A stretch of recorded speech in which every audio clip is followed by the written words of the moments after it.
our staff isn't going to let it wait. We will be in active contact with the county and work this through immediately.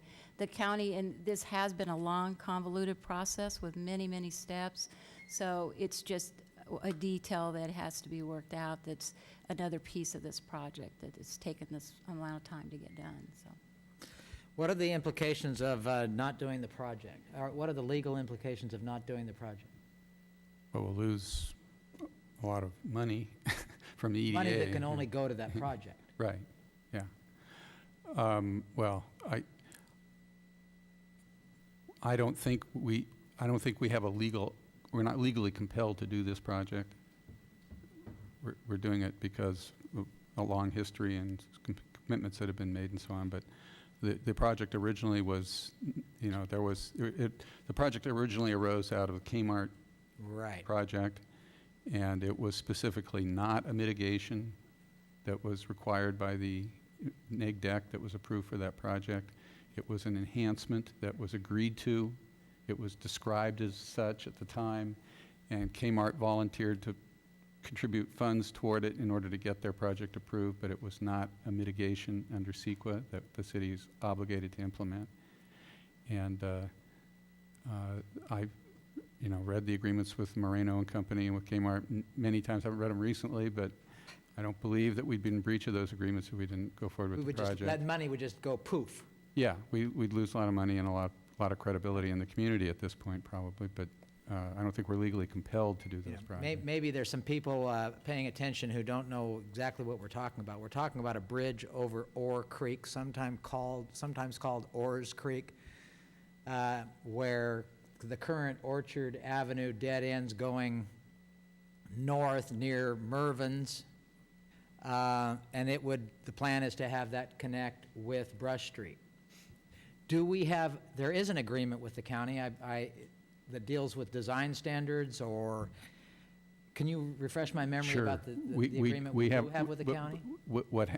We have an agreement with the county which resulted from the city's realization when it was going through its own CEQA process on the bridge construction itself, that at that time the commercial development could occur in the Brush Street Triangle with no discretionary review by the county. So we suddenly became concerned that the bridge was going to facilitate development within the Brush Street Triangle, but there was no mechanism in place for mitigating traffic and other impacts that could result from that development. So we wound up, in order to provide mitigation, in order to be able to approve the EIR for that project, we negotiated an agreement with the county. And in that agreement, the county, first of all, we had to get the county's consent to do construction within the unincorporated area, and the northern abutment of the bridge is in the unincorporated territory, and there's improvements to, there's improvements to what will be Orchard and Brush, I think it's Brush, streets. So we needed a consent. So the agreement gives us that consent.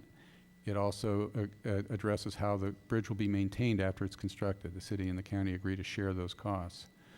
And it also addresses the county having to adopt an ordinance which created discretionary review for commercial development in the Brush Street Triangle, and it obligates the county and the city to mitigate traffic impacts that result from development within the Brush Street Triangle and within a defined area in the city. Thank you very much. That institutional memory is just tremendous. Councilmember Crane? It's been about 25 years since the city's done annexation. We've agreed that it's important to resume effort to do annexation, and we've identified the Brush Street Triangle as the first area to focus our attention on. And this bridge is crucial to that annexation or the utilization of that area, whether it's annexed or not. But in my view, it's in our best interest as a city to see to that property being annexed into the city. And your argument is that that will not happen until the bridge is constructed. That's not part of the argument. I think the bridge is important for the annexation. I'm not saying the annexation couldn't happen without the bridge, but I think that the people who own land in the triangle are interested in the annexation and the bridge, and that cooperation between city, county, and those owners is important for the annexation and the bridge. A question for staff about the 1.6 million that doesn't include any money for the right turn lane on Perkins?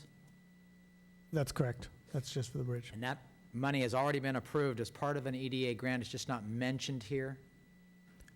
That's correct. And it's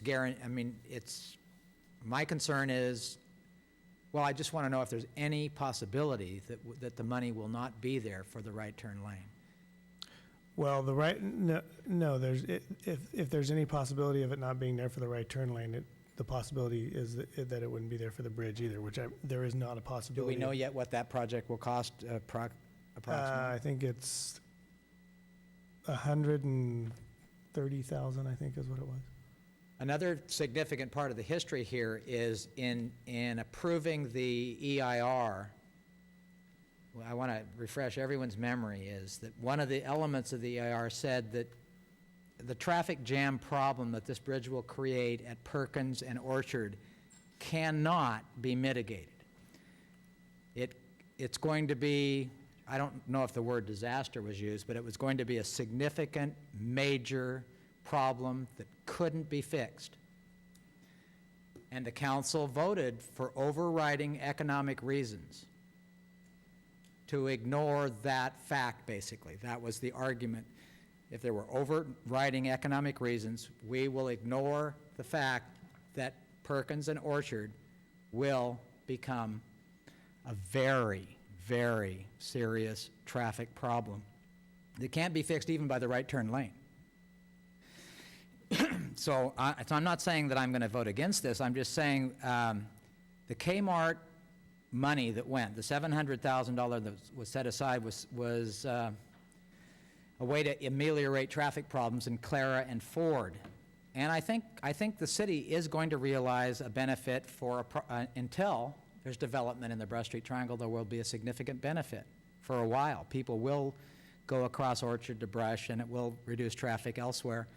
But once that gets developed, I don't see how this is a significant help. So once we build this, we have to annex.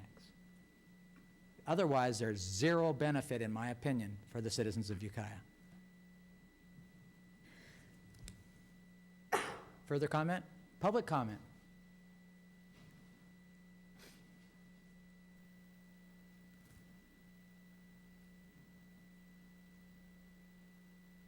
Council. Hi, Linda Sanders, Friends of Gibson Creek.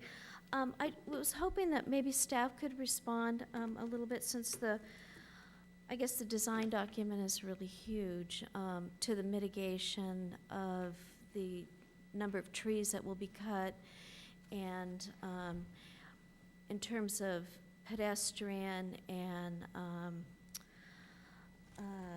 cyclists, if there is any mitigation to allow for a pedestrian lane or bike lane.